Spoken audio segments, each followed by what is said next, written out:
Мелничарите се децидни дека годинава откупната цена на лебното жито не смее да биде повисока од 8 денари за килограм, бидејќи евентуалното утврдување по голема цена ќе значи неконкурентност на македонската пченица.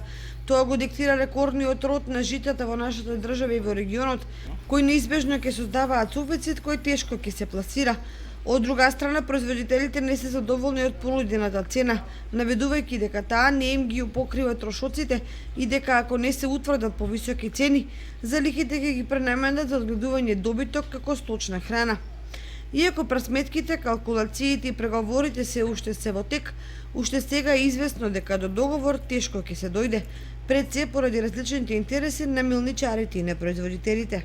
Кочанскиот регион не е значаен играч во производството на лебни жита, но и кочанските производители имаат свои математики и цени под кои нема да го даваат производството, особено затоа што годинава приносите и пред се квалитетот се извонредни, па греота истите да се продадат под реалната цена. Во двата најголеми откупувачки капацитети во Кочанската котлина жито Орис и Макмлин засега не коментираат ништо околу откупните цени, иако генерално оставаат пазарните законитоци да ги дефинираат истите.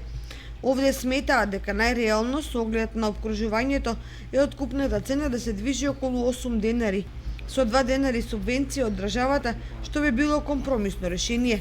За споредба, лани откупната цена на пченицата се движеше од 9 до 10 денари, плюс субвенциите.